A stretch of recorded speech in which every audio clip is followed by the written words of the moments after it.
자, 오늘 6장 마태복음 6장 마지막 본문입니다. 왕창 뭉뚱그려서 한꺼번에 쭉 나가 보겠습니다. 자, 이 땅을 살아가는 우리는 날마다 염려하며 걱정하며 살아갈 수밖에 없는 그런 존재인 것 같습니다. 염려는 우리와 뗄래야 뗄 수 없는 것인데 현재 여러분들은 어떤 것들을 염려하며 어떤 문제들을 고민하며 근심하며 살아가고 계신가요? 뭐가 걱정이 되시나요? 사람들마다 염려하는 내용들이 조금씩 다르기는 하지만 그 원인을 찾아보면은 오늘 본문에 예수님께서 지적하신 말씀이 진리라고 하는 사실을 알 수가 있는 것 같습니다. 여러분 한번 보십시오. 25절 말씀에 보니까 주님이 이렇게 말씀하시죠. 목숨을 위하여 무엇을 먹을까, 무엇을 마실까, 또 몸을 위하여. 자, 우리가 이 땅을 살아가면서 염려하는 이유가 목숨 때문에, 몸 때문에, 쉽게 말해서 우리의 생명의 안전과 건강을 위해서 이것이 우리가 염려하는 대부분의 염려의 원인이 된다라고 주님께서 이렇게 말씀을 해 주십니다. 사실 지난주일에 나눈 말씀과 그리고 오늘 본문의 말씀, 요거는 하나의 이 한 단락입니다. 같은 내용이에요. 여러분들이 가지고 계신 성경 보시면 지난주 본문인 19절 말씀부터 34절 말씀까지 아마 이 한 단락으로 묶여져서 이 소제목으로 이 보물을 하늘에 쌓아둬라라고 이렇게 소제목으로 올려져 있는 성경들이 많이 있을 겁니다. 한 단락입니다. 한 문맥이라는 얘기예요. 따라서 지난주의 말씀과 오늘 본문의 내용은 사실 동전의 양면과 같은 그런 말씀이라고 할 수 있습니다. 자, 왜냐하면 지난주에 우리가 보물, 이 재물을 우리가 살펴봤죠. 이 보물과 재물이 기준이 되는 겁니다. 이 기준으로 놓고 우리가 재물을 너무 사랑하면 재물을 사람들이 쌓아놓고 이 재물을 영어로 만몬이라고 그랬죠. 만몬신, 우상신이라고 말씀을 드렸습니다. 사람들이 재물을 쌓아놓고 땅에 쌓아놓고 만몬신을 우상을 섬기고자 하는 유혹에 빠지기가 쉽고요. 재물을 너무 사랑하면 또 반대로 재물이 너무 없으면 재물이 없는 것 때문에 자꾸만 염려하며 살아갈 수밖에 없기 때문에 그렇습니다. 결국 기준은 재물입니다. 재물, 보물이에요. 따라서 너희 보물을 땅에 쌓아두지 마라 라고 하는 말씀은 세상에 대한 지나친 사랑을 경고하시는 말씀입니다. 세상을 너무 사랑하지 마라 라고 하는 말씀이고요. 오늘 본문의 말씀, 염려하지 말라 라고 하는 이 말씀은 세상에 대해서 지나치게 걱정하는 것을 또 경고하고 계시는 말씀입니다. 성도 여러분, 우리는 상식적으로 이 염려라고 하는 것을 뻔히 해봐야 아무 소용이 없다는 것을 너무나도 잘 알고 있습니다. 오늘 본문에도 27절에 보면은 이런 예화가 나오죠. 예가 나오죠. 누가 염려함으로 그 키를 한 자라도 더할 수 있겠느냐. 키가 작은 사람이 있어요. 키가 작은 사람이. 나는 왜 이렇게 키가 작지? 빨리 커야 되는데 걱정한다고 키가 하루아침에 10cm, 20cm 훅 클 수 있나요? 염려한다고 키가 커지지 않습니다. 아무것도 할 수 있는 게 없어요. 이처럼 우리의 대부분의 인생사의 문제들은 우리가 염려해봐야 아무 소용이 없다는 것을 너무나도 잘 알고 있습니다. 그럼에도 불구하고 우리는 왜 이 염려라고 하는 것으로부터 해방받지 못할까요? 벗어나지 못할까요? 이 문제에 대해서 영국의 유명한 설교자 마틴 로이드 존스 목사님이 이 염려 부분에 대해서 이런 정의를 내린 적이 있습니다. 염려는 하나의 뚜렷한 실체입니다. 그것은 힘이요 세력입니다. 그 염려의 세력이 얼마나 거대한가를 인식할 때까지는 우리는 그것을 이해하지도 못한 셈입니다. 자, 우리가 왜 염려로부터 자유하지 못하냐? 이 목사님의 말씀에 의하면 염려는 그 자체가 하나의 큰 힘이고 큰 세력이기 때문이다라고 말씀을 하고 있는 겁니다. 염려는 우리를 꼼짝 못하게 만드는 엄청난 힘을 가진 뚜렷한 실체가 되기 때문에 그래서 우리 힘으로는 이 염려를 물리칠 수 없기 때문이다라고 말씀을 하고 있는 겁니다. 그렇기 때문에 우리는 이 염려를 해결하기 위해서 염려를 바라보는 우리의 시선, 우리의 초점이 좀 달라야 됩니다. 세상 사람들과는 좀 달라야 돼요. 그래야지 그 염려를 우리는 또 다른 시각으로 극복하고 이길 수가 있다는 겁니다. 오늘 말씀을 통해서 주님이 우리에게 알려주시는 이 염려에 대한 주님의 처방을 여러분 잘 말씀으로 받으시고요.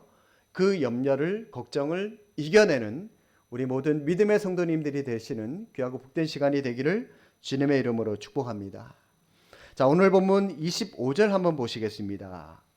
그러므로 라고 하는 접속사를 가지고 염려에 대해서 오늘 본문의 말씀을 시작을 하고 있는데, 자, 그러므로 라고 하는 이 접속사가 어디에 걸리는 말씀이죠?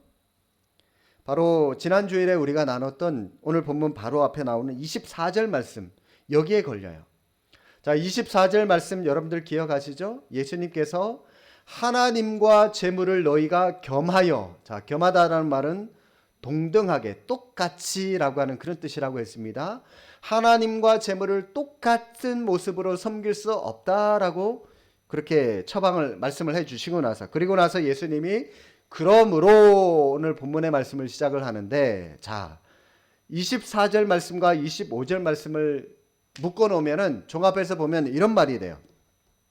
그러므로 두 주인을 겸하여 섬길 수 없기 때문에 내가 너희에게 이르노니 목숨을 위하여 무엇을 먹을까, 무엇을 마실까, 몸을 위하여 무엇을 입을까 염려하지 마라 라고 말씀하시면서 이어서 계속해서 마지막 34절까지 오늘 본문의 말씀을 쭉 말씀을 하고 계십니다.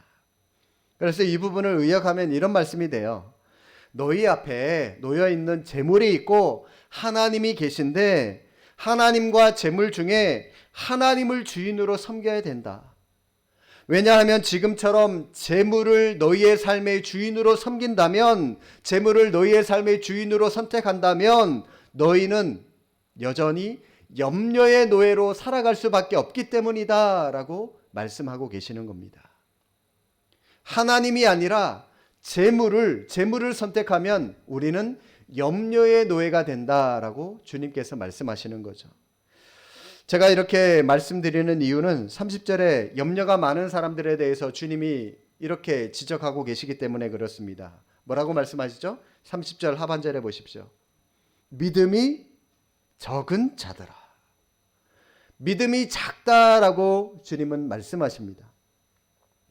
우리가 생각하기에 이 염려라고 하는 것은 그 사람의 어떤 기질적인 문제, 그 사람의 어떤 성격적인 문제인 것 같은데, 한번 생각을 해보십시오. 성격이 좀 예민한 사람일수록, 민감한 사람일수록 염려를 좀 많이 하는 것 같고, 별일도 아닌데 염려를 많이 하는 것 같고, 감각이 좀 무딘 사람일수록 염려를 많이 하지 않는 것 같은데, 별로 하지 않는 것 같은데, 그래서 이런 기질 문제로 이 기준을 가지고 본다면 예수님은 염려를 많이 하는 사람들을 향해서 뭐라고 말씀하셔야 되죠? 이 소심한 사람들아, 이 마음이 여리고 마음이 약해 빠진 사람들아, 이 험한 세상 어떻게 이겨나가려고 그렇게 소심하냐라고 그 사람의 기질을 질책을 하셔야 될 것 같은데, 그런데 예수님은 염려가 많은 사람들을 향해서 뭐라고 말씀하시죠? 믿음이 작은 자들아. 믿음의 부분을 가지고 예수님은 지적을 하고 계신다는 거라는 사실이죠. 자, 여러분, 이게 무슨 말씀입니까? 믿음이 없거나 믿음이 작을 때 우리는 우리 마음 가운데 뭐가 온다고요? 염려가 생기게 되고요. 우리는 그로 말미암아 염려의 노예가 된다라고 주님께서는 그렇게 해석을 하고 계시는 겁니다. 예수님은 이 염려의 문제를 믿음의 문제로 지금 보고 계셔요. 믿음이 없어서 하나님을 선택하지 못하고 세상을 선택하고 재물을 선택할 때 찾아오는 것이, 그것이 뭐다? 염려다라고 주님은 그렇게 보고 계시는 것입니다. 물론 여러분, 우리 가운데 믿음이 아주 출중하고 믿음이 충만한 사람이라고 할지라도 우리가 이 땅을 살아가는 동안에는 이 염려로부터 100% 자유할 수는 없습니다. 왜 그렇습니까? 우리가 이 땅에 육신의 몸을 가지고 살아가고 있기 때문에 우리는 여전히 이 육을 이 땅 가운데 가지고 살아가고 있기 때문에 뭐 돈을 벌어야 되잖아요. 먹어야 되잖아요. 어떻게 돈을 벌지? 뭘 먹어야 되지? 뭘 마셔야 되지? 어떤 일을 해야 되지? 이런 걱정을 아예 무시하고 살아갈 수 없는 존재이기 때문에 그렇습니다. 아무리 믿음이 좋은 사람이라고 할지라도 이 땅을 지배하는 세상 가치관으로부터 완전히 자유할 수 없고, 천국을 살아가는 사람들처럼 주님만 100% 따르고 살아가는 것 또한 불가능하다라고 하는 것이죠. 그렇기 때문에 염려로부터 완전히 자유할 수 있는 사람 아무도 없다는 겁니다.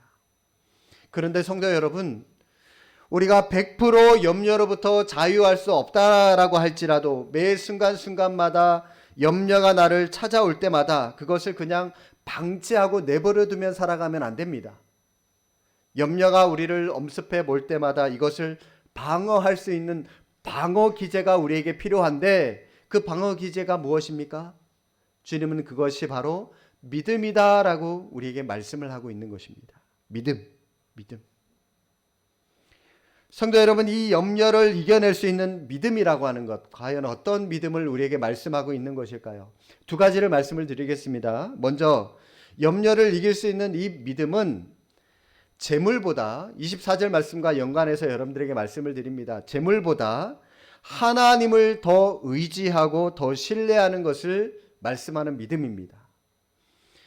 오늘날 우리가 재물을 더 따를 수밖에 없는 세상 속에 살아가지만, 그럼에도 불구하고 내가 하나님을 믿고 하나님을 더 의지합니다 라고 하는 이러한 믿음, 이게 바로 믿음이죠. 이게 바로 우리에게 필요한 겁니다. 이 염려라고 하는 감정이 하나님보다 재물을 더 의지할 때, 세상의 방법을 더 의지할 때 생기는 것이 염려라고 주님이 우리에게 그렇게 해석을 해 주셨다면, 자, 그러면 이 염려를 극복하는 실제적인 비결이 무엇입니까? 하나죠. 세상을 향했던 우리의 마음을 누구에게로 옮기면 되는 겁니까? 하나님께로 옮기면 되는 겁니다. 세상 바라봤던 우리 마음 중심을 하나님께로 초점을 옮기면 되는 겁니다. 그게 바로 믿음이고요. 그게 바로 염려를 없애는 실제적인 비결이 되는 것이죠. 31절부터 말씀 한번 보실까요? 31절부터 예수님께서 계속해서 이렇게 말씀하십니다. 그러므로 염려하여 이르기를 무엇을 먹을까 무엇을 마실까 무엇을 입을까 하지 마라. 이는 다 누가 구하는 거라고요? 이방인들이 구하는 것이다. 너희 하늘 아버지께서 이 모든 것이 너희에게 있어야 할 줄을 아시느니라. 자, 성도 여러분, 여기서 이방인들은 누구를 얘기를 하냐면 하나님을 모르는 사람들을 얘기를 합니다. 쉽게 말해서 오늘날 불신자들을 얘기하는 겁니다. 하나님께 불순종하고 하나님과 무관하게 살아가면서 자기 주먹을 믿고 자기 힘을 믿고 살아가는 사람들을 다 이방인들이에요. 다 불신자들입니다. 이런 사람들은 어려움이 찾아오고 위기가 찾아오고 그러면 이런 것들을 어떻게 하죠? 자기 힘으로 해결하려고 노력합니다. 그러니까 어떻습니까? 항상 불안해요. 겉으로는 자신만만해하고 큰소리치고 내가 한번 이겨보겠다 큰소리치고 있지만, 또 다른 마음 한편으로는 늘 환경에 짓눌려 있고 불안하고 두려운 가운데 떨면서 살아갈 수밖에 없는 겁니다. 그러다가 내 힘으로 한번 해보겠다, 그러다가 막다른 골목에 자기 힘이 그것을 극복하지 못하면은 나중에 어떡하죠? 극단적인 선택까지 가게 되는 거죠. 아, 나는 아무것도 할 수 없는 인간이구나, 그냥 죽어버리자, 그렇게 결론을 내리는 사람들, 이게 바로 하나님을 인정하지 않는 이방인들, 불신자들의 모습입니다.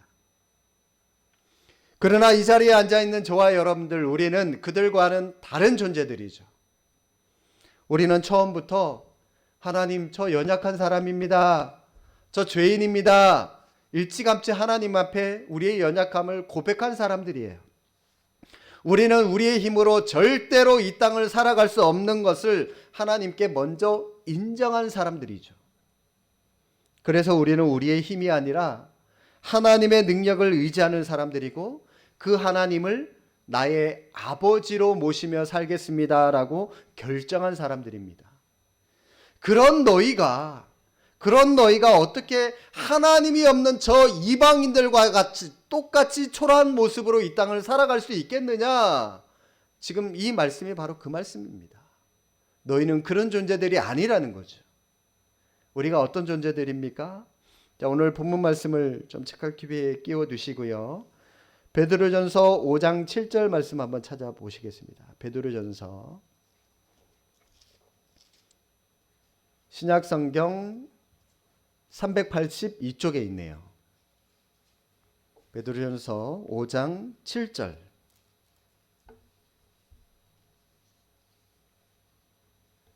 자, 찾으신 분 성경 보셔도 되고요. 앞에 자막 보셔도 되고요. 함께 읽어보겠습니다. 너희 염려를 다 주께 맡기라. 이는 그가 너희를 뭐하기 때문에요? 돌보시기 때문에. 우리의 염려를 다 하나님께 맡기랍니다. 이는이 왜냐하면 이라고 하는 뜻입니다. 왜 그렇습니까?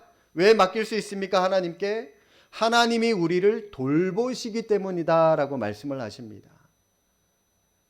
돌보심이라고 하는 이 단어에 주목하시기를 바랍니다. 우리가 고아가 아니라는 겁니다. 하나님께서 우리를 그냥 우리 힘대로 그냥 내버려 두지 않으신다는 거예요.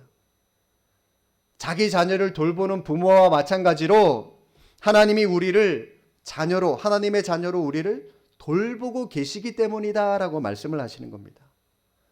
어려움 가운데서도 우리가 가지고 있는 염려, 걱정, 고민거리 다 주님께 맡길 수 있는 이유가 무엇이라고요? 그것은 그분이 우리를 돌보고 계신, 살아계신 하나님 되시기 때문이다라고 말씀을 하고 계시는 겁니다. 그런데 그런 우리가 어떻게 이방인들과 똑같이 하나님이 없는 것처럼 염려하며 근심하며 그 속에서 초라하게 살아갈 수가 있겠느냐? 너희는 그런 존재가 아니야. 이게 바로 예수님이 탄식하시면서 우리에게 말씀하고 계시는 부분입니다. 26절 말씀도 한번 다시 본문으로 돌아오셔서 보시면은 주님이 이렇게 말씀하십니다. 공중의 새를 봐라. 심지도 않고 거주지도 않고 창고에 모아들이지도 아니하되 너희 하늘 아버지께서 기르시나니 너희는 이것들보다 귀하지 아니하냐. 하늘의 새보다 귀하됩니다. 우리가 들꽃보다도 귀하됩니다. 공중의 새보다도 귀하됩니다.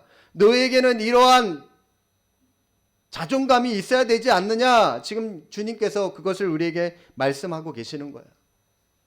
그까지 재물이 좀 모아지지 않는다고, 그까지 사업 좀 안 된다고, 자식이 부모 말에 따라주지 않는다고, 이런저런 환경 속에 어려움이 좀 있다고 해서 허구한 날 비관만 하면서 자기 자신을 공중에 날아다니는 저 새들보다도 더 못한 존재인 것처럼 비관하면서 그렇게 초라하게 살아서는 안 된다라고 말씀을 하고 계시는 겁니다.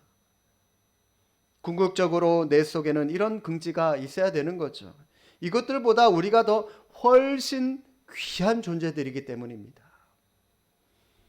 하나님께서 나를 어떻게 사랑하고 계시는지 28절 말씀부터 한번 여러분 눈으로 보십시오. 또 너희가 어찌 의복을 위하여 염려하느냐. 들의 백합화가 어떻게 자라는가 생각해 봐라. 수고도 아니하고 길쌈도 아니하느니라. 그러나 내가 너희에게 말하노니 솔로몬의 모든 영광으로도 입은 것이 이 꽃 하나만 갖지 못하였느니라. 오늘 있다가 내일 아궁이에 던져지는 들풀도 하나님이 이렇게 입히시거든. 그 다음에 하물며 너희일까 보냐. 믿음이 작은 자들아. 하물며 너희일까 보냐. 우리가 갖는 긍지가 바로 이겁니다. 내가 잘난 것도 아니고 다른 사람들보다 유능한 것도 아니고 다른 사람들보다 인격적으로 선풍적으로 더 뛰어난 것도 아니지만 이런 나를 하나님께서 새보다 들풀보다 백합화보다 세상의 우주 만물보다 훨씬 더 존귀한 존재로 우리를 귀하게 보신다는 거죠. 날마다 우리에게 말씀하시는 말씀이 내가 저 들의 백합화보다 들풀 비롯해서 온 우주 만물을 다스리고 키우는데 하물며 너희일까 보냐. 내가 너를 얼마나 귀하게 여기는데. 하나님이 우리를 이렇게 귀하게 보고 계신다는 이러한 긍지가 우리에게 필요하다라고 하는 것이죠. 성도 여러분, 하나님이 왜 우리에게 이러한 염려의 상황을, 걱정의 상황을, 문제의 상황을 우리에게 허락하실까요? 우리가 하나님의 백성이라면, 이왕이면 좀 좋은 것, 좋은 상황으로 우리를 날마다 좀 인도해 주시면 좋은데, 사랑한다 그러시면서 왜 우리를 이렇게 문제투성이로, 걱정투성이로, 염려투성이 속으로 우리를 던져 놓으시냐고요. 왜 이런 염려의 상황을 우리에게 허락하실까요? 전도서 7장 14절에 보시면 이런 말씀이 있습니다. 앞에 여러분 자막을 보십시오. 형통한 날에는 기뻐하고 곤고한 날에는 되돌아봐라. 이 두 가지를 하나님이 병행하게 하사 사람이 그의 장래일을 능히 헤아려 알지 못하게 하셨느니라. 하나님께서 형통한 날과 곤고한 날을 병행하게 하신답니다. 왔다 갔다 하게 하신답니다. 우리에게 형통한 날을 주시면 하나님 감사합니다. 그러면 돼요. 기뻐하면 됩니다. 반대로 때때로 우리에게 이런저런 어려움과 아픔들이 힘들 때, 힘든 일이 올 때, 쉽게 말해서 공고한 날이 오게 되면은 되돌아보라는 겁니다. 생각해 보라는 거예요. 왜 이런 일이 내게 주어졌는지, 내가 하나님 앞에서 잘못해서 이런 일이 나에게 있는 것은 아닌지, 하나님의 말씀을, 하나님의 은혜를 생각해 봐라는 거예요. 공고한 날이, 어려운 날이, 염려스러운 날이 없으면은 우리는 하나님의 은혜를 도무지 생각하지 않으니까 생각하라고 그 염려의 상황을 우리에게 주시는 겁니다. 현실을 직시하고 깊이 생각하라는 겁니다. 그래서 생각하고 나면은 이런저런 많은 어려움 가운데서도 지금까지 나의 삶을 이끌어 주셨던 하나님의 은혜를 생각하게 되고 하나님의 말씀을 우리가 기억하게 되며 다시 하나님께로 돌아오고 회복하게 되는 계기가 되는 겁니다. 그래서 염려의 시간을 우리에게 주시는 겁니다. 예수님의 수제자였던 베드로는 여러모로 결함이 많았던 사람이었습니다. 예수님의 12제자 중에 아마 가룟 유다 빼고 제일 모자를 놨던 사람이 이 베드로였던 것 같아요. 그는 굉장히 다혈질적이고요, 충동적이고 이성보다 감정이 앞섰던 사람입니다. 변화산의 황홀경 속에서 푹 빠져 있습니다. 그러면서 주님께 이렇게 얘기하죠. 주님, 여기가 있는 것이 좋사오니 우리 저 밑에 죄인들 많은 인간들 있는 곳에 내려가지 말고 주님 여기서 그냥 우리 사시죠. 초막 셋이나 짓고 우리 그냥 여기서 사시죠. 엉뚱한 소리나 했던 사람이고요. 물 위를 걸어오는 주님을 보고요, 흥분해서 자기도 폭풍우가 몰아치는 그 호수로 주님 저도 한번 물 위로 한번 걸어가 볼게요 무턱대고 걸어갔던 사람입니다. 또 십자가를 지게 될 것을 말씀하던 주님에게 절대로 그런 일이 주님께 일어나지 않을 것입니다 라고 주님을 꾸짖었던 철없던 제자가 바로 베드로였습니다. 그는 그렇게 흔들리는 모래알과 같은 존재였는데 예수님이 지어주신 그의 별명 게바가 무슨 뜻이죠? 반석이라는 뜻입니다. 아니 모래가요, 모래인데 반석으로, 예수님께서 그의 이름을 반석으로 바꿔주셨어요. 이 반석과는 너무나도 거리가 멀어 보이는 그런 별명이었습니다. 그런데요, 주님의 승천 후에 베드로는 초대교회의 진짜 반석과도 같은 영적인 리더가 됩니다. 베드로가 어떻게 이러한 존재로 초대교회 가운데 우뚝 설 수 있었을까요? 여러분들은 그 원인을 뭐라고 보십니까? 사실 베드로의 삶을 보면은 몇 가지 결정적인 순간들이 있었습니다. 그 중에 대표적인 경우가 예수님을 3번이나 모른다고 부인했었던 그런 때이고요. 또 다른 하나는 이방인의 선교의 문을 열게 된 그 계기가 되었던 백부장 고넬료 집에서의 사건입니다. 그때마다 베드로의 행동을 결정짓게 만들었던 동사가 등장하는데요. 그 동사가 뭐냐면 생각하다라고 하는 동사가 나옵니다. 예수님을 3번 모른다고 부인했던 그때에 닭이 울죠? 닭이 울었을 때 뭐가 생각나냐면 닭이 울기 전에 3번 내가 나를 모른다고 부인하리라라고 말씀하신 예수님의 말씀이 생각나서 통곡하다라고 하는 그 생각하다라고 하는 단어가 나오거든요. 그때의 말씀이 있고요. 또 이 백부장 고넬료가 베드로를 초대하게 되죠.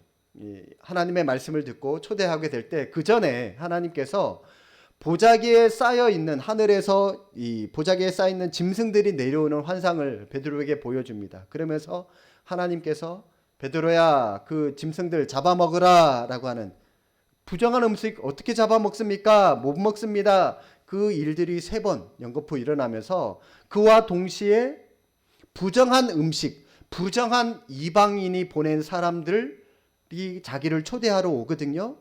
그러면서 그 환상이 뭔가 또 이 사람들은 뭔가 하면서 베드로가 또 생각하다라고 하는 그 단어가 나옵니다. 자, 여러분 이게 무슨 말인지 아십니까? 흔들리는 베드로를 반석으로 세워준 것은 다름이 아니라 결정적인 순간마다 베드로가 기억하고 생각했던 주님의 말씀이었다라고 하는 사실입니다. 그 주님의 말씀이 시몬을 베드로 되게 반석으로 만들었다라고 하는 것이죠. 성도 여러분, 공고한 날에는 생각하십시오. 뭘 생각하죠? 하나님의 은혜를 생각하시는 겁니다. 하나님의 말씀을 생각하시는 겁니다. 지금 어떠한 고난 가운데 계신 분 계신가요? 하나님께서 이 고난을 통해서 이 사건을 통해서 나에게 어떤 교훈을 주고자 하시는지 되돌아보고 생각하시기를 바랍니다. 생각하시면서 독생자 예수 그리스도까지 아끼지 않고 우리에게 주신 분, 내가 그런 존귀한 하나님의 보호를 받는 사람이라고 하는 그 확신을 가질 때에 내 안의 환경으로 인한 염려는 안개처럼 사라지게 될 줄로 믿습니다. 확신이 필요한 겁니다. 그리고 염려를 이겨내는 믿음의 또 다른 실체는 성도 여러분, 사실 우리에게 믿음이 있다라고 하는 것이 결국 뭘 의미하는 걸까요? 내 생각의 중심을 바꾸는 것을 의미합니다. 믿음이라고 하는 것이 기도 많이 하고 신비스러운 어떤 영적인 체험을 하는 것, 이것도 중요하지만 그것보다는 내가 누구의 영향을 받고 살아가느냐라고 하는 것이 훨씬 더 중요합니다. 돈의 영향을 받고 살아가느냐, 일의 영향을 받고 살아가느냐, 아니면 텔레비전에 나오는 이 매스컴의 영향을 받고 살아가느냐, 하나님의 말씀을 영향을 받고 살아가느냐, 여러분 이게 훨씬 중요하죠. 친구가 왜 중요합니까? 친구가 이상하고 천박한 친구를 만나면 내 생각과 내 행동이 그 사람을 은연중에 닮아가게 됩니다. 그러면 나도 모르게 나도 천박한 사람이 될 수 있고 이상한 사람이 될 수 있습니다. 반면에 내 친구가 아주 고상하고 온유한 성품과 인품을 가지고 있는 친구가 있다라고 생각해 보세요. 그러면 나도 자연스럽게 그 친구의 영향을 받아서 나도 고상하고 온유한 사람이 될 수 있는 가능성이 있어요. 그래서 우리는 좋은 친구를 만나는 게 중요합니다. 여러분들도 살아가시면서 이왕이면 좋은 친구 만나려고 노력하시죠? 여러분뿐만이 아니라 여러분 자녀들, 손주들에게도 친구 잘 만나라, 좋은 친구 만나라, 좋은 선생님 만나라, 뭐 여러분 그렇게 많이들 권면하고 그러시잖아요. 그렇죠? 왜 그렇죠? 영향력, 이왕이면 좋은 영향력 받아라라고 말씀하시는 거죠. 마찬가지입니다. 내가 재물을 주인으로 삼고 살아간다면 재물의 영향을 받을 수밖에 없습니다. 날마다 여러분 돈 그러면서 살아가면서 돈 타령만 하는 사람들은 인생에서 돈이 가장 중요하니까 사람 배신하는 것 아무 일도 아닙니다. 남의 눈에서 눈물 흘리게 만드는 것들 아무렇지도 않게 별로 대수롭지도 않게 생각하는 사람들 많이 있어요. 돈의 영향을 받았기 때문에 그렇습니다. 여기에 반해서 우리가 하나님의 영향을 받고 산다면 우리는 당연히 그분의 영향을 받고 살아갈 수밖에 없습니다. 하나님이 우리에게 어떤 영향을 끼치기를 원하십니까? 33절 말씀 보실까요? 그런즉 너희는 먼저 그의 나라와 그의 의를 구하라. 그리하면 이 모든 것을 너희에게 더하시리라. 우리에게 하나님의 영향을 받으며 살아간다는 것은 늘 나 중심, 물질 중심, 어떻게 하면 내가 더 돋보이는 삶을 살아갈 수 있을까? 세상의 가치관에 영향을 받고 살아갔던 우리가 생각의 중심이 바뀌는 겁니다. 하나님의 영광을 위해서, 하나님의 의를 위해서 살아가는 우리의 생각의 중심이 그렇게 바뀌는 거예요. 전에는 좋은 아파트에 살아가는 것이 내 삶의 목표였어요. 전에는 30평 살던 사람이 이제는 50평, 60평, 50평, 60평 사는 사람이 이제는 100평, 이렇게 평수를 놀리면서 살아가는 것이 그 사람 삶의 목표였어요. 무조건 직장에서 승진하는 데만 모든 것을 집중했습니다. 전에는 내 아이가 무조건 1등해서 수단과 방법 가리지 않고 좋은 대학 보내는 것이 내 생각의 중심이었다면, 이제는 내 생각의 중심이 많은 사람들에게 유익을 주는 일로 바뀝니다. 보람 있는 일로 바뀌어요. 내가 살아가는 삶의 중심이 가치 있는 일들을 추구하는 삶으로, 이런 것들로 생각의 축이 바뀌어지게 되는 겁니다. 성도 여러분, 우리는 생각의 축이 바뀌어져야 됩니다. 어디에서 어디로요? 내 가족, 이것만 생각하던 우리의 생각들이 이제는 좀 더 넓어져야 돼요. 너, 그리고 더 넓어져서 우리, 그리고 더 넓어져서 하나님 중심으로 우리의 생각의 축이 확장되고 바뀌어져야 되는 겁니다. 이게 바로 믿음 있는 사람의 모습입니다. 성도 여러분, 오늘 말씀처럼, 주님, 제가 오늘 말씀에 은혜 받고 주님의 말씀처럼 염려하지 않겠습니다. 2번 다시는 제가 절대로 염려하지 않겠습니다. 그렇게 여러분 다짐하고 마음 먹었다라고 해서 이 염려가 또 사라질까요? 우리에게서 사라질까요? 결코 그렇지 않습니다. 아무리 우리가 결단하고 아무리 우리가 혀를 깨무는 결심을 한다 할지라도 이 염려는 우리에게서 절대로 사라지지 않을 겁니다. 그래서 주님은 아주 실제적인 처방을 우리에게 한 가지 더 말씀을 해 주시는데요. 우리가 성경 한 구절 더 찾아보겠습니다. 빌립보서 4장 6절 보시겠습니다.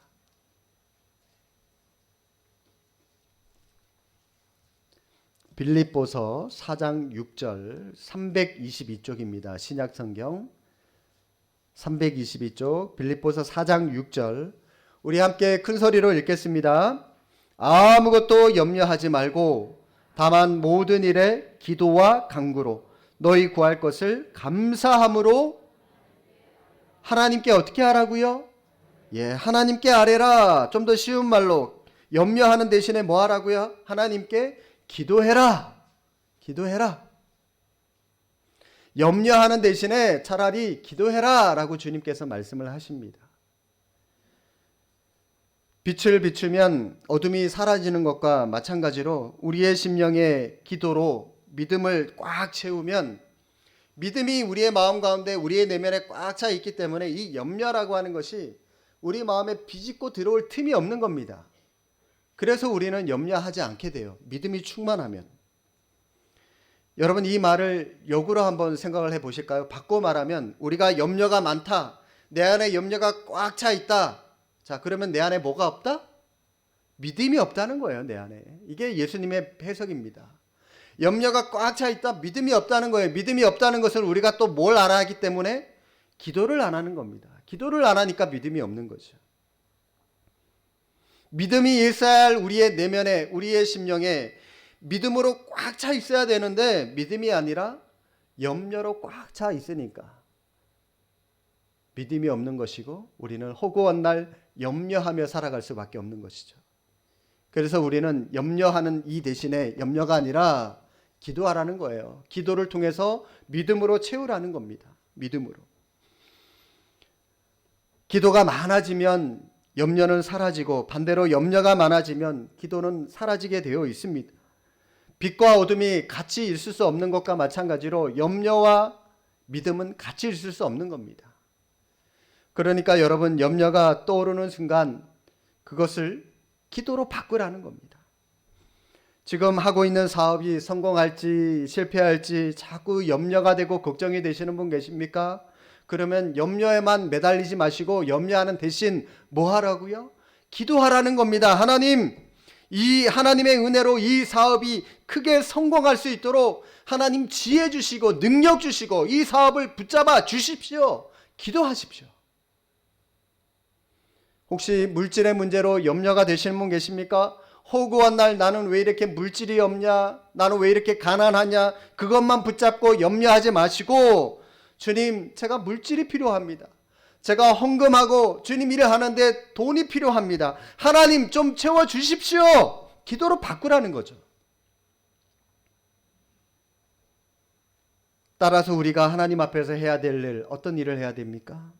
믿음을 가지고 우리가 살아가는 것이 필요한데 믿음을 가지려면 뭐가 필요하죠?